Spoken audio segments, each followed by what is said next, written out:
The Lord இந்த காலவேளையிலும் மறுபடியும் உங்களை சந்திப்பதில் மிக்க மகிழ்ச்சி அடைகிறேன். இந்த நாளிலும் நான் ஒரு வேத வசனத்தை தியானிப்போம். லூக்கா 19 அதிகாரம் 3வது வசனம். லூக்கா 19:3. இயேசு எப்படிப்பட்டவரோ என்று அவரை பார்க்க வகை தேடினான். அவன் குள்ளனானபடியால் ஜனக்கூட்டத்தில் அவரை காணக்கூடாமல். இந்த வேத வசனத்தில் ஒரு மனிதனை குறித்து நாம் படிக்கிறோம். சகேயு என்று சொல்லக்கூடியதான ஒரு மனிதன். அவன் ஆயக்காரன தலைவனாக ஐஸ்வர்யவனாய் காணப்பட்டான். அவனுடைய வேலை வரி வசூல் பண்ணுவது. ஒரு ஊர்லேருந்து இனி ஊருக்கு கொண்டு போகக்கூடியதான ஜாமான்களுக்கு அதிகமான வரி வாங்குவது தான் அவனுடைய வேலையாக இருந்தது. அவனுடைய வேலை வரி வாங்குவது. அதிகமான வரி வாங்குவான். ஜனங்கள் அதிகமாய் கொடுமைப்படுத்தி வரி வாங்கி ஐஸ்வர்யவானாய் காணப்பட்டான்.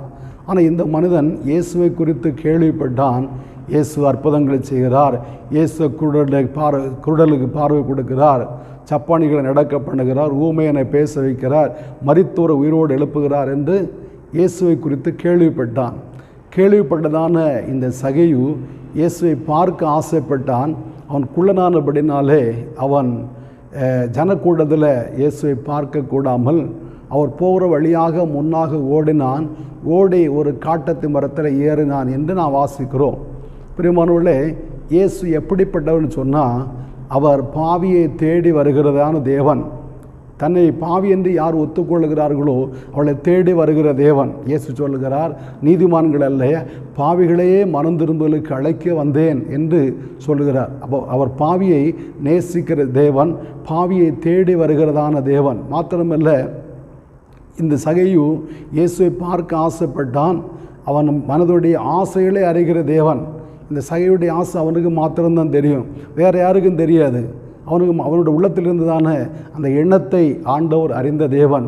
பிரியமானவர்களே, உங்களுடைய எண்ணங்களை கூட அறிந்திருக்கிற தேவன், உடைய கவலைகளை அறிந்திருக்கிற தேவன், உடைய பாரங்களை அறிந்திருக்கிற தேவன், உடைய ஆசைகளை அறிந்திருக்கிற தேவன், உங்களுடைய எதிர்பார்ப்புகளை அறிந்திருக்கிறதான தேவன், நீங்கள் யார் என்று அறிந்திருக்கிற தேவன், உங்களுடைய வாழ்க்கையில் காணப்படுகிற பிரச்சனைகளை அறிந்திருக்கிற தேவன், உங்களுடைய வியாதிகளை அறிந்திருக்கிற தேவன், உங்களுடைய வாழ்க்கையில் சொல்லொண்ணாத துக்கத்தோடு காணப்படுகிறீர்களே, எத்தனையோ காரியத்தை மனதில் அடக்கி கொண்டு வெளியே சொல்ல முடியாமல் சோகமாக இருக்கிறீர்களே, இவைகளெல்லாம் அறிகிறதான தேவன். இந்த சகேயு இயேசுவை பார்க்க ஆசைப்பட்டதான அந்த சகேயுவை இயேசு தேடி வந்தார். இவன் பாவியாகிய மனுஷன். பாருங்கள், இந்த மரத்தடியில் வந்து நின்ற உடனே அவன் ஜனக்கூட்டத்தில் இயேசுவை பார்க்க முடியாதபடினாலே முன்னாக ஓடி ஒரு காட்டு அத்தி மரத்தில் ஏறி உட்கார்ந்துருந்தான். வழி ஓரத்தில் ஒரு காட்டு அத்தி மரத்தில் ஏறி இலைகள் அடர்த்தியாய் உள்ளதான அந்த மரத்தில் ஏறி இலைகளினாலே தன்னை மறைத்து கொண்டு முகத்தை மாத்திரம் கண்களை மாத்திரம் கீழே விட்டு தன்னை இயேசு பார்க்கக்கூடாது, ஜனங்கள் என்னை பார்க்கக்கூடாது, இயேசுவை நான் மாத்திரம்தான் பார்க்க வேண்டும் என்று சொல்லக்கூடியதான எண்ணத்தோடு கூட அவன் அந்த காட்டத்து மரத்தில் ஏறினான். காரணம், இவன் ஐஸ்வர்யவானாகிய ஒரு மனிதன், இவன் வரி வாங்குகிறதான ஒரு மனிதன். ஆகினாலே மற்றவர்கள் இவனை பார்த்து விடக்கூடாது என்று சொல்லக்கூடிய காரியத்தில் ரொம்ப கவனமாக இருந்து தன்னை இலைகளினாலே மறைத்து கொண்டிருந்தான். நான் இயேசுவை பார்ப்பதை மற்றவர்கள் பார்க்கக்கூடாது, இயேசுவும் பார்க்கக்கூடாது, இயேசுவோடு வருகிறதான திரள் கூட்டமான ஜனங்களும் பார்க்கக்கூடாது, என்னுடைய சொந்த பந்தங்கள் பார்க்கக்கூடாது. ஜனக்கூட்டத்தில் இயேசுவை பார்க்க முடியாதுன்னு சொன்னால் ஒரு விதத்தில் அவனுடைய உறவுகள், அவனுடைய சொந்த பந்தங்கள், அவன் வேலை செய்கிறதான பணித்தளத்தில் உள்ளவர்கள், அவனுடைய கூட வேலை செய்கிறவர்களுக்கு கூட தன்னை பார்க்கக்கூடாது. அது நிமித்தம் கூட அவன் என்ன செய்திருக்கலாம், ஒரு காட்டுத்து மரத்தில் ஏறி உட்கார்ந்துருக்கலாம். ஆனால் அந்த மரத்து பக்கத்தில் இயேசு வந்ததும் அவர் அண்ணார்ந்து பார்த்து, சகேயுவே, நீ சீக்கிரமாக இறங்கி வா, இன்றைக்கு நான் உன் வீட்டை தங்க வேண்டும் என்று சொன்னார். பாருங்கள், என்னுடைய பெயரை அறிந்திருக்கிற தேவன், நம்முடைய எல்லாருடைய பெயரையும் ஆண்டவர் அறிந்திருக்கிறார். சாலமன் சொல்கிறாரு, பிறந்திருக்கிறதான எல்லா மனிதனும் பிறக்க முன்பதாகவே பெயரிடப்பட்டிருக்கிறான் என்பதாக. நம்முடைய பெற்றோர்கள் ஒருவேளை நாம் பிறந்த பிற்பாடு இது ஆம்பிள்ளையா பெண் பிள்ளையா என்று அறிந்த பிற்பாடு தான் பெயரை செலக்ட் பண்ணுவார்கள். ஆனால் நாம் பிறப்பதற்கு முன்பதாகவே ஆண்டவர் பெயரிட்டிருக்கிறார். ஆகையினாலே இந்த பூமியில் இருக்கிற எல்லாருடைய பேரும் ஆண்டவர் நன்றாக தெரியும். அந்த மரத்தடியில் வந்து நின்று, சகேயுவே, நீ சீக்கிரமாக இறங்கி வா, இன்றைக்கு நான் உன் வீட்டில் தங்க வேண்டும் என்று சொன்னார். பாருங்க எவ்வளோ சந்தோஷம். அந்த சகைவுக்கு சந்தோஷத்தோடு இறங்கினான் என்று வாசிக்கிறோம். அவன் இயேசுவை பார்க்க தான் ஆசைப்பட்டான். ஆனால் இன்றைக்கு இயேசு தன்னுடைய வீட்டிலே வந்து தங்குவதாக அவர் வாக்கு பண்ணுகிறார். ஆகினாலே அவன் சந்தோஷமாக கீழே இறங்கி வந்தான். இயேசுவை சந்தோஷமாக அழைத்து கொண்டு போனான். ஆனால் போகிற வழியில் ஜனங்கள் சொல்கிறார்கள், இவன் இயேசு பாவியாகிய மனுஷனுடைய வீட்டில் தங்கும்படி போகிறார் என்பதாக அவனை பாவி என்று ஜனங்கள் சொல்கிறார்கள். இப்போது இவனுக்கு ஒரு பயம், ஒருவேளை இயேசுடைய வீட்டில் தங்கும்படி வருகிறார், ஜனங்கள் என்னை பாவி என்று அடையாளம் காட்டி கொள்ளுகிறார்கள், ஆகினால் இயேசு ஒருவேளை வராமல் போயிடுவாரோ என்று சொல்லக்கூடியதான ஒரு எண்ணம் உள்ளத்தில் வந்தபோது அவன் என்ன சொல்கிறான், இயேசுவே என்னுடைய ஆஸ்தியில் பாதியை நான் ஏழைகளுக்கு கொடுக்கிறேன், நான் ஒரு இடத்துல அநியாயமாக வாங்குறது உண்டானால் நாளத்தினையாக திரும்ப செலுத்துகிறேன் என்று சொல்லி தன்னுடைய பாவங்களை அங்கே அறிக்கையிட்டான். பாருங்கள், இயேசு நம்முடைய வீட்டில் வர வேண்டும், இயேசுவை இழந்துவிடக்கூடாது என்று சொல்லக்கூடிய காரியத்தில் மிகவும் அந்த சகைவு அக்கறை உள்ளவனாய் காணப்பட்டான். என்னுடைய ஆஸ்தி போனால் கூட பரவாயில்ல, இயேசு போய்விடக்கூடாது, என்னுடைய அந்தஸ்து போயிட்டா கூட பரவாயில்ல, இயேசு இந்த நாளில் என் வீட்டில் தங்க வேண்டும் என்கிற காரியத்தில் மிகவும் கரிசனை உள்ளவனாய் காணப்பட்டான். ஆகையினாலே தன்னுடைய பாவங்களை அறிக்கையிட்டான். இயேசு சொல்கிறார், இன்றைக்கு இந்த வீட்டுக்கு ரட்சிப்பு வந்தது, இவனும் ஆபிரகாமு குமாரனாக இருக்கிறானே என்று சொல்லி. பிரியமானவர்களே, இந்த வார்த்தையை கேட்கிற உங்களுடைய வாழ்க்கையில் கூட இயேசு எப்படிப்பட்டவர் என்பதை நீங்கள் ஒருவேளை கேள்விப்பட்டிருக்கலாம். இயேசுவை பார்க்க நீங்கள் ஆசைப்படலாம்.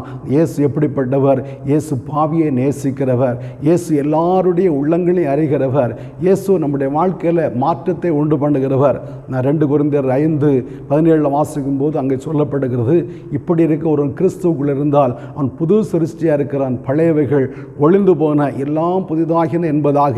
இந்த இயேசுவை நீங்கள் அறிந்து கொள்வீர்களானா, இயேசுவை நீங்கள் ஏற்றுக்கொள்வீர்களானா உடைய வாழ்க்கையில் காணப்படுகிற பாவ சுபாவங்கள் மாறும். நீங்கள் குடிக்கக்கூடாதுன்னு நினைக்கிறீங்க, ஆனாலும் குடிக்காமல் இருக்க முடியவில்லை, உடைய குடி பழக்கம் மாறும், உடைய கிட்ட சுபாவங்கள் மாறும். இயேசு எப்படிப்பட்டவர்?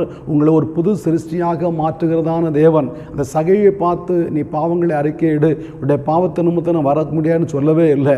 ஆனால் இயேசுடைய பார்வை அவனை மனம் திரும்ப வைத்தது, இயேசுடைய பார்வை அவனை பாவங்களை அறிக்கையிட வைத்தது. அவனுடைய வாழ்க்கையில் ஒரு புது சிருஷ்டியாய் மாற்றப்பட்டான். ஒருவேளை இன்றைக்கு வரைக்கும் அவன் லஞ்சம் வாங்குகிறவனாய் காணப்பட்டான், இன்றைக்கு வரைக்கும் அநியாயமாய் வரி வாங்குகிறவனாய் காணப்பட்டான். ஆனால் இயேசுவை சந்தித்த பிற்பாடு அவனுடைய வாழ்க்கையில் ஒரு பெரிய மாற்றம்.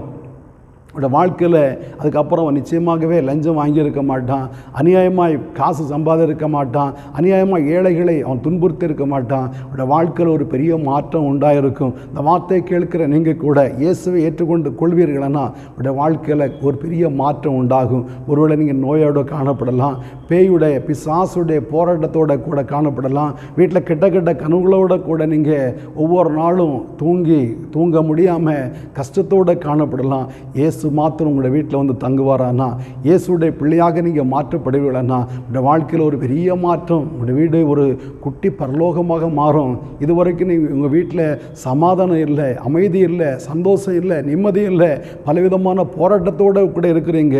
ஆனால் இயேசு உங்கள் வீட்டில் வருவாரானா, இயேசு உங்களுடைய உள்ளத்திலும் உங்களுடைய இல்லத்திலும் தங்குவாரானா உங்களுடைய வாழ்க்கையில் பெரிய மாற்றம் உண்டாகும் என்பதில் எந்த விதமான சந்தேகமும் இல்லை. உங்களுடைய வாழ்க்கையில் இருக்கிற எல்லா பிரச்சனைகளும் நிச்சயமாகவே மாறிவிடும். அவர் உங்களை புது சிருஷ்டியாக மாற்றுகிற தேவன். உங்களுடைய வாழ்க்கைக்கு பிரச்சனை எல்லாவற்றையும் மாற்றுகிற தேவன், உங்களுடைய கண்ணீரை மாற்றுகிற தேவன், உங்களுடைய கவலைகளை நீக்கிற தேவன், உங்களுடைய வாழ்க்கையில் ஒரு புதிய அத்தியாயத்தை ஆரம்பிக்கிற தேவனாய் காணப்படுகிறார். இந்த தெய்வத்தை நீங்களும் இயேசு உங்களுடைய உள்ளத்தில் ஏற்றுக்கொள்வீர்களா? உங்களுக்கு நான் ஜெபிக்கிறேன். நல்ல பிதாவே, நன்றியோடு துதிக்கிறோம், வாழ்த்துறோம். இயேசு எப்படிப்பட்டவர் என்பதை பார்க்கும்படியாக சகி ஆசைப்பட்டான். ஆண்டவரே கர்த்தாவே, ஆசைப்பட்ட சகையுடைய வீட்டில் நீங்கள் தங்குனீங்கப்பா, ஆசைப்பட்ட சகைவை நீ பேரிட்டு அழைத்தீர் ஆண்டவரே, ஆசைப்பட்ட கர்த்தாவே அந்த சகைவியோட வீட்டில் ஆண்டவரே ஒரு ரட்சிப்பை கட்டளையிட்டீரப்பா, அவனை புது சிருஷ்டியாக மாற்றினீர் ஆண்டவரே, அவன் ஆபிரகாமின் குமாரனாக மாற்றினீரப்பா. இயேசுப்பா உமக்கு ஸ்தோத்திரம். இந்த வார்த்தையை கேட்கிற அருமையான உங்களுடைய பிள்ளையுடைய வாழ்க்கையில் கூட இயேசுப்பா உம்மை குறித்து அவள் கேள்விப்பட்டிருக்கலாம், இயேசு நோய்களை குணமாக்குறவர், இயேசு பிசாசுகளை துரத்துகிறவர், இயேசு சமாதானம் தருகிறவர், இயேசு அநேக அற்புதங்களை செய்கிற தேவன், இயேசு சமாதானத்தை தந்து வாழ்க்கையை மாற்றுகிறது என்று அநேகர் கேள்விப்பட்டிருக்கலாம். ஆனால் அந்த அனுபவத்தை இன்னும் பெற்றுக்கொள்ளாதவர்களாக, அனுபவிக்காதவர்களாக ஒருவேளை காணப்படுவார்களானா இந்த வார்த்தையை கேட்கிற என்னோட ஜபிக்கிற உடைய பிள்ளையுடைய வாழ்க்கையில் ஒரு பேரானந்தத்தை, பெரிய சந்தோஷத்தை, பெரிய நிம்மதியை தர வேண்டுமென்று ஜபிக்கிறோப்பா. வியாதியோடு பிசாசின் போராட்டத்தோடு போராடி கொண்டிருப்பார்கள். ஆனால் அவளுக்காண்டு நல்ல சுகத்தை கட்டிட வேண்டும் ஜெபிக்கிறோம் ஆண்டவரே. இப்பொழுதே அவருடைய வாழ்க்கையில் ஒரு பெரிய மாற்றத்தை ஆண்டவரே தேவன் தர வேண்டும் என்று ஜெபிக்கிறோப்பா. அவருடைய நல்ல நாமத்தை மையப்படுத்துவீராக. அவர்களை உடைய பிள்ளையாய் மாற்றி நித்திய ராஜ்யத்துக்கு அவகாசிகளை மாற்ற வேண்டும் என்று ஜெபிக்கிறோம். திருக்கரங்களை அர்ப்பணிக்கிற இயேசு மூலம் பிதாவே. ஆமேன், ஆமேன். ஆண்டவர் நம்மை ஆஸ்வதிப்பாராக.